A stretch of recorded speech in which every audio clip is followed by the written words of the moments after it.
رات کی تاریکی میں نہ جانے کیا ڈھونڈنے کی کوشش کرنے لگا۔ میں حیران تھا کہ ابھی ہمیں ملے دن ہی کتنے ہوئے تھے اور اسے محبت بھی ہو گئی۔ بھلا کوئی اتنی جلدی بھی چاہنا شروع کر سکتا ہے؟ میرے دل میں اس کے لیے محبت کے کوئی احساسات نہ تھے۔ اس بات میں کوئی شک نہیں تھا کہ وہ خوبصورت تھی۔ فزیکلی وہ مجھے اپنی طرف مائل کرتی تھی۔ اس کا اجلا ملائم بدن مجھے اپنی طرف دعوت دیتا تھا۔ بعض اوقات اس کے خیالات میرے حواس پر یوں طاری ہوتے کہ میں اسے ذہن سے نکالنے میں ناکام ہو جاتا۔ اگلی صبح واقع وہ نہ آئی۔ ان کی ملازمہ ناشتہ لے کر آئی۔ میں نے اس کے بیٹے کی طبیعت کے بارے میں پوچھا تو اس نے بتایا کہ وہ تو پچھلے ہفتے ہی صحیح ہو گیا تھا۔ میں نے پوچھا پھر تم کھانا کیوں نہیں لے کر آتی رہی؟ تو اس نے جواب دیا کہ کومل میڈم نے اس سے کہہ رکھا تھا کہ میرے لیے وہ کھانا خود لایا کریں گی، مگر کل سے خود ہی اسے کہہ دیا کہ وہ مجھے کھانا دے جایا کرے۔ اسی طرح 3 ہفتے گزر گئے۔ اب میں بہت مطمئن ہو گیا تھا کہ کومل کبھی یہاں نہیں آئے گی۔ میں نے اس کے بارے میں سوچنا بھی بند کر دیا تھا۔ تقریباً 1.5 ماہ بعد ایک شام وہ پھر سے آ گئی۔ کہنے لگی کل مجھے لڑکے والے دیکھنے آ رہے ہیں۔ تو میں نے بے پرواہی کا اظہار کیا۔ تو یہی کہ میں شادی کرنا نہیں چاہتی۔ یہ بات تم اپنی والدہ کو بتاؤ، اپنے بھائیوں کو، مجھے کیوں بتا رہی ہو؟ کیونکہ میں تم سے شادی کرنا چاہتی ہوں اویس، اس نے بڑی سنجیدگی سے کہا۔ میں صوفے پر بیٹھ گیا۔ دیکھو کومل، میں تمہیں بتا چکا ہوں کہ میں تم سے شادی نہیں کر سکتا۔ پھر تم بھی میری بات سن لو، میں بھی کسی اور سے شادی نہیں کروں گی۔ تمہاری مرضی، جو چاہے کرو، بس میرا پیچھا چھوڑ دو۔ وہ میرے قدموں میں بیٹھ گئی۔ اس کی آنکھوں میں نمی اتر آئی۔ تمہیں مجھ پر رحم نہیں آتا؟ میں نے گہری سانس لی۔ کومل، تم کیا چاہتی ہو؟ میں تم پر ترس کھا کر تم سے شادی کر لوں؟ نہیں، یہ نہیں چاہتی۔ میں یہ چاہتی ہوں کہ تم مجھے چاہو۔ اس نے میرا ہاتھ تھامتے ہوئے کہا۔ میں نے سوال کیا، کیا زبردستی کسی کو چاہا جا سکتا ہے؟ مجھے نہیں پتا، لیکن میں اتنا جانتی ہوں کہ میں تمہیں اتنا چاہوں گی کہ تم صرف میرے ہو جاؤ گے۔ کومل، تم فلمی دنیا میں رہتی ہو، ایسا کچھ نہیں ہوتا۔ اویس، تم ایک بار میرا ہونے کی حامی تو بھرو، میں ان افسانوں کو حقیقت میں ڈھال دوں گی۔ ایسا کیا کرو گی؟ میں نے سوال کیا۔ میں تمہیں اتنی شدت سے چاہوں گی کہ تم کسی اور کے بارے میں سوچ بھی نہیں سکو گے۔ میں نے کہکا لگایا۔ اس نے میری آنکھوں میں دیکھ کر پوچھا، کیا ہوا؟ کچھ نہیں، میں نے صوفے سے اٹھتے ہوئے کہا۔ وہ بھی کھڑی ہو گئی۔ ہنس کیوں رہے ہو؟ دیکھو کومل، اگر تمہاری محبت میں واقعی اتنی شدت اور خلوص ہوا تو یقین رکھنا میں خود بخود تمہارا ہو جاؤں گا، اور اگر یہ عارضی جذبہ ہوا تو کچھ دنوں بعد تم میرا نام تک بھول چکی ہوگی۔ میں تمہیں بھول جاؤں، یہ تو اب کسی صورت بھی ممکن نہیں۔ اس نے اپنے آنسو پونچھتے ہوئے کہا۔ وقت سب بتا دے گا، اب تم گھر جاؤ، رات ہو رہی ہے۔ وہ چلی تو گئی لیکن ہمیشہ کی طرح میرے ذہن پر سوار ہو گئی۔ میرا سر بھاری ہو گیا۔ میں پریشان تھا کہ اس لڑکی کا کیا کروں۔ اب میں ان کے ہاں بالکل نہ جاتا۔ اماں ہاجرہ جب کبھی آتی تو وہ شکوہ کرتی کہ میں انہیں بھول گیا ہوں، مگر میں بھی مجبور تھا، کیا کرتا۔ میں صرف یہ چاہتا تھا کہ کومل کی خیریت سے شادی ہو جائے۔ میں نہیں چاہتا تھا کہ ہمارا آمنا سامنا ہو۔ میں کوشش کرتا کہ بالکل بھی اس کے سامنے نہ جاؤں، لیکن جب کوئی خود بھاگ بھاگ کر آپ کی طرف آ رہا ہو تو پھر آپ کیا کر سکتے ہیں۔ مہندی سے ایک شام پہلے وہ میرے گھر آئی۔ پھر سے وہی افسانے، وہی کہانیاں۔ میں اب بیزار ہو چکا تھا۔ اس کی شادی تھی، اس وجہ سے میں اس کے ساتھ سختی سے بات نہیں کرنا چاہتا تھا۔ اویس، کل میری مہندی ہے، جانتا ہوں، اور سنڈے والے دن نکاح ہے۔ ہاں، اس کا بھی علم ہے۔ کیا تمہیں کوئی فرق نہیں پڑتا؟ کس بات سے؟ کسی بھی بات سے؟ نہیں، ذرا بھی فرق نہیں پڑتا۔ اس نے بڑی بے بسی سے کہا۔ تم کتنے بے حس ہو اویس۔ میں کیسے بے حس ہو گیا؟ تمہیں میری چاہت سے کوئی فرق نہیں پڑتا؟ میرا ہونا نہ ہونا تمہارے لیے برابر ہے۔ یہ بے حسی نہیں تو اور کیا ہے؟ کیا میں نے کبھی تم سے محبت کا دعویٰ کیا؟ نہیں، اس نے افسوس کے ساتھ کہا۔ کوئی وعدہ کیا ہو؟ کبھی سپنے دکھائے ہوں؟ نہیں۔ تو پھر تم مجھ پر یہ الزام کیسے لگا سکتی ہو؟ جو بھی ہے تمہارا مسئلہ ہے، میں نے تو کبھی کوئی ایسی بات نہیں کی۔ اسی بات کا تو دکھ ہے، آخر تم کوئی بات کیوں نہیں کرتے؟ کیوں مجھ سے محبت نہیں کرتے؟ میں نے بڑی نرمی اور سنجیدگی سے اسے سمجھانے کی کوشش کی۔ دیکھو کومل، سیدھی سی بات ہے، میں کسی اور کا ہوں، میں اس کے علاوہ تمہیں یا کسی اور کو چاہ کر اپنی محبت پر بے وفائی کا داغ نہیں لگوا سکتا۔ تو پھر میری زندگی میں کیوں آئے؟ اس نے روتے ہوئے کہا۔ میں نہیں آیا تو پھر کیا میں آئی ہوں؟ اس نے غصے سے پوچھا۔ پہلے کا تو پتہ نہیں، لیکن اب تم ہی آ رہی ہو۔ اس نے میرے رخساروں کو چھوتے ہوئے کہا۔ تم پہلے میری دھڑکنوں میں سمائے، میں تمہاری زندگی میں بعد میں آ رہی ہوں۔ میرے اندر ایک ہلچل مچلنے لگی تھی۔ میں نے اسے رخ موڑتے ہوئے کہا، تو میں کب کہہ رہا ہوں کہ تم مجھے اپنے دل میں بساؤ؟ یہ تمہارا اپنا فیصلہ ہے۔ کوئی بھی فیصلہ میرا اپنا نہیں اویس، میرا تو خود پر اختیار ہی نہیں۔ میں کسی بھی طرح اسے پیچھا چھڑانا چاہتا تھا، اس لیے میں نے کہا، جس طرح آج تمہارا مجھے چاہنے پر اختیار نہیں، بالکل اسی بے اختیاری سے تم مجھے ایک لمحے میں بھلا دو گی، کیونکہ چاہنا تو تمہارا اپنا فیصلہ ہی نہیں۔ بے شک تمہیں چاہنے میں میرا اختیار نہ ہو، لیکن تمہیں اپنانے کا فیصلہ میں اپنی مرضی سے کر رہی ہوں۔ اس نے بڑی اپنائیت کا اظہار کرتے ہوئے کہا۔ مجھے اب غصہ آ رہا تھا۔ کومل، کیا تم جانتی ہو اگر کل تمہارے دروازے سے بارات آ کر لوٹ گئی تو تمہاری اماں اور بھائیوں کی کتنی رسوائی ہوگی؟ نہیں لوٹے گی، میں تمہاری دلہن بنوں گی نا۔ اور کیا تمہیں یہ بات سمجھ نہیں آتی کہ اگر میں کسی اور کی ہو گئی تو میں کس اذیت سے گزروں گی؟ وہ اپنی بات پر بضد تھی۔ ممکن ہے وہ شخص تمہیں اپنی جان سے بڑھ کر چاہے، اس کے برعکس مجھ جیسے آدمی سے جو تمہیں چاہتا ہی نہیں، سوائے تکلیف اور پریشانیوں کے کچھ نہیں ملے گا۔ میں تمہاری دی ہوئی تکلیف بھی ہنس کر سہ لوں گی۔ اس نے مجھ سے لپٹتے ہوئے کہا۔ اس نے اپنی باہیں میری گردن کے گرد لپیٹ رکھی تھی، میں نے بھی اس کے گرد اپنی گرفت مضبوط کر لی۔ میں بہکنے لگا تھا، میری سانسیں آگ برسا رہی تھی۔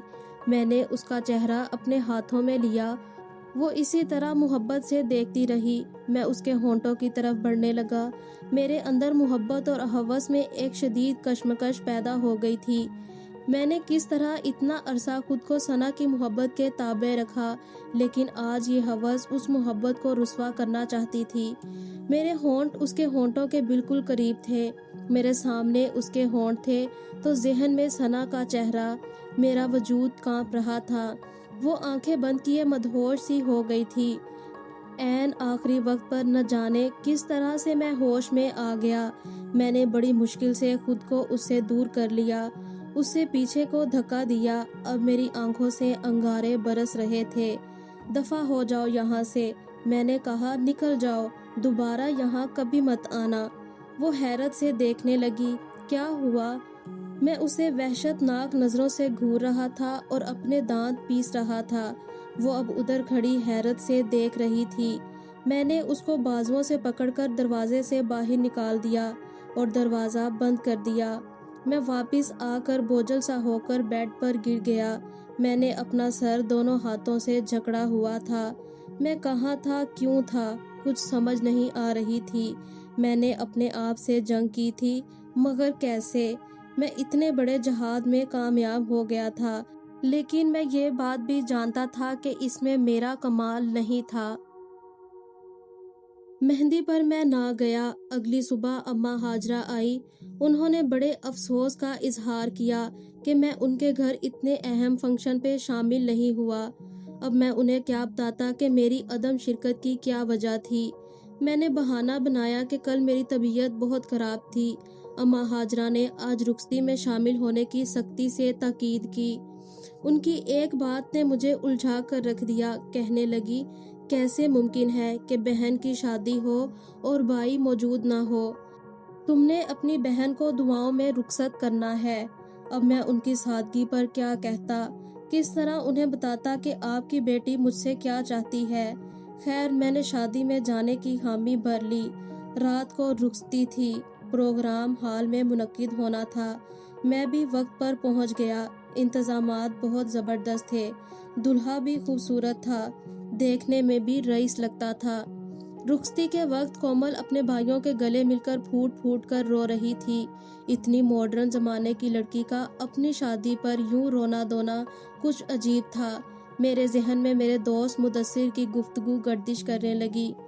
آج کل کی لڑکیاں مہندی وغیرہ پر رو کر اس رسم کو ادا کر لیتی ہیں، وہ رخصتی کے وقت نہیں روتی کیونکہ ان کا ہزاروں کا میک اپ خراب ہونے کا خدشہ ہوتا ہے۔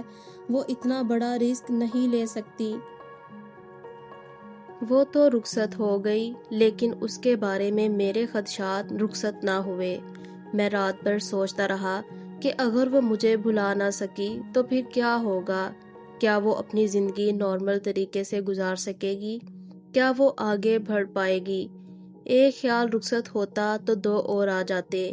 میں عجیب سی کیفیت میں تھا، پریشان تھا کہ وہ اپنی خوشیاں ٹھکرا نہ دے۔ میں سوچنے لگا کہ وہ کیوں مجھے اتنی شدت سے چاہنے لگی تھی۔ کیا مجھے اس کی خاطر اس سے شادی کر لینی چاہیے تھی؟ نہیں، ہرگز نہیں۔ جتنی تکلیف اسے آج مجھ سے بچھڑ کر ہوئی ہوگی، اس سے کہیں زیادہ اذیت مجھ سے شادی کر کے ملتی۔ اس سے بڑی سزا کیا ہو سکتی ہے کہ آپ ایک ایسے شخص کے ساتھ زندگی گزاریں جو آپ سے محبت نہ کرتا ہو۔ اگلے دن ولیمہ تھا۔ میں ششو پنج کی کیفیت میں تھا۔ میں اس کا سامنا کرنے سے گھبرا رہا تھا۔ مجھے کئی طرح کے خدشات نے گھیر رکھا تھا، لیکن جب کومل کو دیکھا تو میرے یہ تمام خدشات ختم ہو گئے اور اس کی جگہ نئے خیالات نے جنم لے لیا۔ وہ بہت خوش تھی، بلکہ مسرت کی انتہا پر تھی، ہنس ہنس کر مہمانوں سے مل رہی تھی۔ ایک لمحے کے لیے میں چونکا۔ میں نے اپنی آنکھوں کو مسلا۔ کیا یہ وہی کومل تھی جو کل دھاڑے مار مار کر رو رہی تھی اور آج اس کی آواز قہقہوں میں بدل چکی تھی؟ اس کا اداس چہرہ شاداب تھا۔ آج وہ اتنی خوش دکھائی دے رہی تھی جتنا کہ کوئی بھی شخص ہو سکتا ہے۔ اس کی انگ انگ سے شادمانی جھلک رہی تھی۔ رونقیں اس کے ارد گرد بکھری ہوئی نظر آ رہی تھی، لیکن پھر بھی میرے ذہن میں خیال آیا کہ شاید وہ دوسروں کو دکھانے کے لیے خوش نظر آنے کی اداکاری کر رہی ہو۔ مہمانوں سے مل کر وہ سٹیج پر جا چکی تھی۔ اب اس کا خاوند بھی آ گیا۔ وہ دونوں بیٹھے تھے۔ دونوں بڑی محبت سے ایک دوسرے کو تکتے رہے۔ میں رات کو اپنے بستر پر لیٹا، سوچتا رہا کہ وہ کل تک جو میری محبت میں غرق تھی، جو میرے نام کی مالا جپتی تھی، یکدم کیا ہوا کہ اس کی کایا ہی پلٹ گئی۔ مجھے نہ اس میں پہلے کوئی خاص دلچسپی تھی اور نہ ہی اب اسے حاصل کرنے کی تمنا رکھتا تھا۔ یہ تو میرے لیے خوشی کی بات تھی کہ وہ اپنی زندگی میں اپنے خاوند کے ساتھ خوش رہے، مگر اس کے یکدم بدلتے رویے نے مجھے کچھ الجھا سا دیا تھا۔ وہ شادی کے کچھ عرصے بعد اپنی والدہ کے پاس رہنے آئی تھی۔ ایک روز وہ میرے لیے کھانا لے کر آئی۔ اسے دیکھ کر میں تھوڑا سا گھبرایا کہ وہ پھر سے کچھ ایسا ویسا نہ کہہ دے۔ کھانا میں نے رکھ دیا۔ اسے چائے کا پوچھا۔ اس نے کہا، نہیں، ابھی جوس پی کر آئی ہوں۔ میں نے اس کے خاوند کے بارے میں دریافت کیا تو اس نے اس کے قصیدے پڑھنے شروع کر دیے۔ وہ میرا بڑا خیال رکھتا ہے، مجھے بہت چاہتا ہے۔ اتنی محبت کسی نے کسی سے نہیں کی ہوگی جتنی وہ مجھ سے کرتا ہے۔ اس کی قربت میں مجھے راحت ملتی ہے۔ میں بھی اسے دل و جان سے چاہتی ہوں۔ ہم دونوں کو لگتا ہے کہ ہم کبھی بھی ایک دوسرے سے جدا نہیں ہوں گے۔ میں نے خوشی کا اظہار کیا۔ یہ تو بہت اچھی بات ہے، خدا تمہیں ہمیشہ یوں ہی خوش رکھے۔ پھر اس نے مجھ سے پوچھا، تم کب شادی کر رہے ہو؟ میں نے کندھے اچکاتے ہوئے کہا، پتہ نہیں۔ اس نے میرے ہاتھ کی پشت پر اپنا ہاتھ رکھا، لیکن پہلی بار مجھے اس کی اس حرکت پر غصہ نہیں آیا تھا، کیونکہ اس بار اس کے جذبات غلط نہ تھے۔ اویس، مجھے معاف کر دینا۔ میں نے شادی سے پہلے تمہیں پریشان کیا۔ میں نے تم سے وہ محبت چاہی جو صرف میاں بیوی کے درمیان ہی ہو سکتی ہے۔ میں نے اسے احساس دلایا کہ اسے معافی مانگنے کی کوئی ضرورت نہیں۔ میں نے اسے کہا کہ اگر تمہیں برا نہ لگے تو کیا میں ایک بات جان سکتا ہوں؟ اس نے کہا، ہاں پوچھو۔ تم اپنی زندگی میں خوش ہو، یہ بات میرے لیے بھی بہت خوشی کی ہے، لیکن تم ایک ہی رات میں اتنا کیسے بدل گئی تھی کہ تم نے لمحہ بھر میں مجھے بھلا دیا؟ کچھ دیر سوچنے کے بعد کہنے لگی، دراصل میں کچھ ذہنی پیچیدگیوں کا شکار تھی۔ مجھے پڑھنے کے لیے کراچی اس لیے بھیجا گیا تھا کہ لاہور میں کوئی نہیں تھا جو مجھے روز یونیورسٹی لے جانے اور گھر واپس لانے میں کچھ کر سکتا۔ ہاسٹل میں رہنے کی اجازت مجھے کوئی نہیں دے سکتا تھا۔ بھائی کراچی میں تھے تو انہوں نے ادھر ہی بلا لیا۔ وہ مجھے یونیورسٹی چھوڑ بھی آتے اور واپس بھی لے آتے۔ یونیورسٹی میں کئی لڑکیوں کے افیئرز چلتے تھے، اور خاص کر وہ لڑکیاں جو ہاسٹل میں ٹھہرتی تھیں۔ ان میں سے بہت سی ایسی تھی جو ڈیٹ پر جاتی اور بہت کچھ کرتی۔ میری ان لڑکیوں سے دوستی تھی۔ جب ہم اکٹھی باتیں کرتی تو وہ اپنے قصے سناتی۔ ان کی باتیں سن کر میرے جذبات بھی انگڑائی لینے لگتے، لیکن میں کسی سے دوستی نہیں کر سکتی تھی، کسی کے ساتھ ڈیٹ پر نہیں جا سکتی تھی۔ میرے اندر جیسے کوئی خلا رہ گیا تھا۔ پھر جب ادھر آئی تمہیں دیکھا اور ہم غلطی سے ایک دوسرے کے قریب ہو گئے، اس لمحے جیسے تم میرے حواس پر چھا گئے۔ میں جو بھی کرتی رہی بس بغیر سوچے سمجھے کرتی رہی۔ جب میری شادی ہوئی تو جیسے میرے اندر موجود محرومیوں سے بھی رہائی مل گئی تھی، اور میں اسی لمحے بدل گئی۔ تب مجھے سمجھ آئی کہ میں تم سے محبت نہیں کرتی تھی، بلکہ میرا تم سے کچھ اور ہی تقاضا تھا۔ میں سر جھکائے اس کی بات سنتا رہا۔ وہ کہنے لگی، تم چاہتے تو میرا غلط استعمال بھی کر سکتے تھے، لیکن تم نے ایسا کچھ نہیں کیا۔ تم میری نظر میں بہت قابل عزت ہو اور ہمیشہ رہو گے۔ پھر وہ چلی گئی۔ اویس اپنی کتاب زندگی کا ایک اور باب رمشا کو سنا چکا تھا۔